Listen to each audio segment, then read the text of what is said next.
जब एक 200 million dollar का शिप बनाने का प्लान शुरू होता है, तो ये सिर्फ इंजीनियरिंग नहीं होती बल्कि एक मैसिव ह्यूमन एफर्ट होता है जिसमें हज़ारों लोग सालों तक काम करते हैं। इस प्रोसेस की शुरुआत एक ब्लैंक पेपर से होती है जहां नेवल आर्किटेक्ट शिप का डिज़ाइन तैयार करते हैं। हर लाइन और हर एंगल फ्यूचर के हज़ारों डिसीजंस डिसाइड करता है। डिज़ाइन सिर्फ शेप का नहीं होता बल्कि वेट बैलेंस, फ्यूल एफिशिएंसी और सेफ्टी सब कुछ कैलकुलेट किया जाता है। एक छोटी सी कैलकुलेशन मिस्टेक पूरे शिप को फेल कर सकती है। जब डिज़ाइन अप्रूव हो जाता है तो शिपयार्ड का काम शुरू होता है। शिपयार्ड एक छोटा शहर होता है जहां क्रेन्स, फैक्ट्रीज और वर्कर्स दिन रात काम करते हैं। सबसे पहले स्टील प्लेट्स कट की जाती हैं। ये प्लेट्स मिलीमीटर लेवल एक्यूरेसी के साथ कट होती हैं क्योंकि थोड़ा सा गैप भी फ्यूचर में प्रॉब्लम बन सकता है। इन प्लेट्स से शिप के बड़े बड़े ब्लॉक्स बनाए जाते हैं। एक शिप एक पीस में नहीं बनता बल्कि हंड्रेड्स ऑफ ब्लॉक्स में डिवाइड होता है। हर ब्लॉक एक अलग टीम बनाती है। किसी टीम का काम सिर्फ वेल्डिंग होता है तो किसी का सिर्फ पाइप्स और वायरिंग लगाना। वेल्डिंग एक बहुत क्रिटिकल स्टेप होता है। हर वेल्ड को एक्सरे और अल्ट्रासाउंड से चेक किया जाता है ताकि कोई क्रैक या वीकनेस ना रह जाए। इस दौरान सेफ्टी रूल्स बहुत स्ट्रिक्ट होते हैं।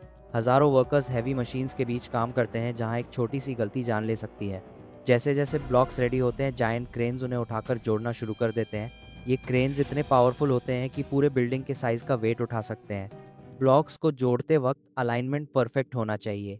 अगर एक ब्लॉक थोड़ा सा भी टेढ़ा लग गया तो पूरा स्ट्रक्चर डिस्टर्ब हो जाता है। इस स्टेज पे इंजीनियर्स हर मिनट मॉनिटर करते हैं।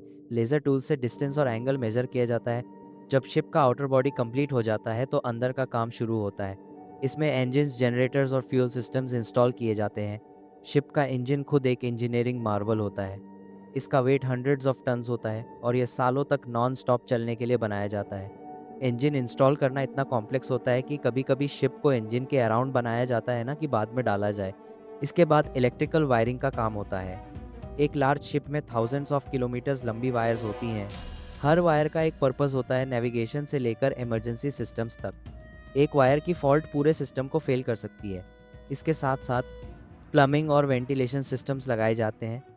फ्रेश एयर और क्लीन वाटर बिना रुके शिप के हर कोने तक जाना चाहिए। फायर सेफ्टी सिस्टम्स भी इंस्टॉल किए जाते हैं। सेंसर्स, स्प्रिंकलर्स और अलार्म्स शिप के हर सेक्शन में लगते हैं। इंटीरियर का काम अलग टीम्स करती हैं। कैबिन्स, कंट्रोल रूम्स, किचन्स और कॉरिडोर्स बनाए जाते हैं। हर स्पेस को इस तरह डिज़ाइन किया जाता है कि क्रू मंथ्स तक कंफर्टेबल रह सके। शिप सिर्फ मशीन नहीं बल्कि एक मूविंग सिटी होता है। जब सब सिस्टम्स लग जाते हैं तो टेस्टिंग फेज शुरू होता है। हर सिस्टम को इंडिविजुअली और फिर कंबाइंड टेस्ट किया जाता है।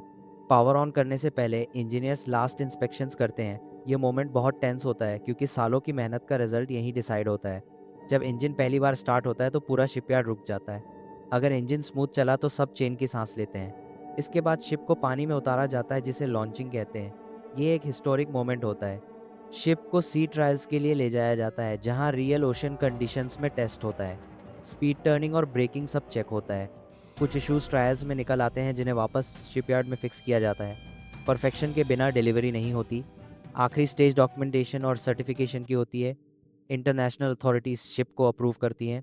जब सब क्लियर हो जाता है तो शिप ओनर को हैंडओवर किया जाता है। यह सिर्फ एक डिलीवरी नहीं होती बल्कि एक माइलस्टोन होता है। इस पूरे प्रोसेस में लगभग 10,000 वर्कर्स डायरेक्टली इन्वॉल्व होते हैं।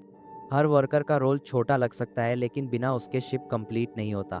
200 मिलियन डॉलर का शिप सिर्फ स्टील और इंजन से नहीं बनता बल्कि लोगों के स्किल, पेशेंस और टीम वर्क से बनता है। और जब ये शिप समंदर में चल पड़ता है तो ये हज़ारों लोगों की मेहनत का जिंदा सबूत होता है।